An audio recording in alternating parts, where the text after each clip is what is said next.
Mga ka-Andres, welcome back po sa ating channel. Kalimi Onay nagbabalik. Meron po tayo dito isang set ng 10 centimos. Ayan, Republika ng Pilipinas, Bangko Sentral ng Pilipinas, 10 centimo BSP Coin Series 1995, 2017, no? Ayan, meron pong taon, no? Ang ating pong ipupunto dito, meron pong kasing taon na walang mintage, no? Sabi nga may taong nawawala dito sa mga 10 centimos na ito. Yan, at ang mga taong pong yun ay kung mapapansin nyo, 1999 tapos 2000 na 2001, no? Wala po yung 2000, no? At 2002 tapos 2004, so 2000, 2003, no? So ulitin natin, wala pong taon yung 2000 at year 2003.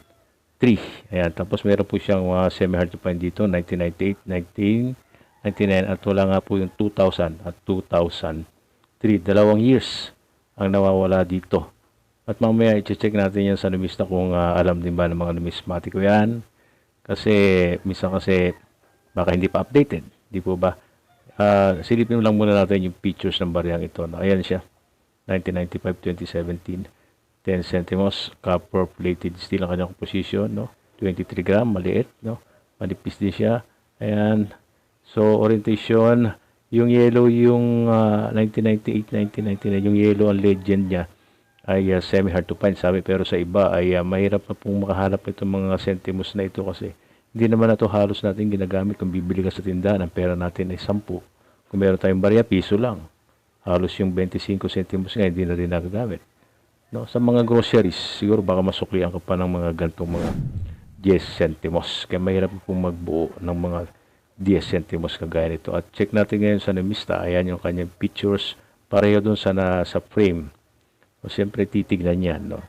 Kaya kung gagawa ka ng frame, aralin mo kung paano mo yan ilalagay yung descriptions. At sa comments, meron din pala mga variants itong mga 10 centimos na ito. Pwede po ninyong pag-aralan niya kung mahilig kayo mag-aral sa mga variants, sa mga barya. Dito sa 10 centimos, meron din tinatawag na mga varieties. Ayan nga, no? Sa obverse at sa kanyang reverse may mga pagkakaiba-iba. Iba-ibang die ang ginawa. So, tingnan natin 1995, 1996. Ayan siya. 1997, 1998, 1999. Tapos 2001 na nga. So, wala nga 2000. Kahit dito sa numista, wala rin record. No, sa makatiwid, wala nga mintage. Hindi nawawala ang year. No, lilinawin, walang mintage ang year 2000 at year 2003. Ayan o. Diba, 2001, 2002, tapos 4 na agad yun. No? Ayan, 2004, tapos 2005. So, maliwanag tayo dyan mga hunters, no? Para alam nyo, lalong-lalo na yung mga baguhan lang, no? Baka kasi magulat kayo, nagbubuo kayo nito, wala kayong makitang ganun. Eh, wala po talaga yun, no? Year 2000 at 2003. Ayan, tapos 2007, may dalawang variant. Yung isa ay 2007, reverse 3. Yun, no? Kita nyo, may variant to. 1.4% mababa mintage. So, mahirap lang hanapin yan, no? So, 2008, ganun din. Dalawang klase rin. At yung isa, yung 0.7, napakababa ng mintage. Reverse 1, hanapin nyo yan mga hunters. At kapag nahanap nyo yung mga yan, pwede kayong ulit gumawa ng customized frame na kagaya nito. Pag nabuo nyo yan, mahal po yan, mga hunters, no? So, din po yung advice ko kung meron lang din kayong panahon, no? At sa 2012, meron pong 0.4% yung BU200. Birth anniversary of Melchora Aquino. Iyan po, 5,000 example. Iyan po ay makikita sa mga naka-blister na Melchora 200 birth anniversary. No? Yung naka-blister pack. Alam niyo po yun. Yung 2012 dyan, BU yun. Iyan po yung 0.4% na yan. No? At yung isang 2012 naman, yung pangkaraniwan na 6%. So, mali na po tayo dyan mga hunters. No?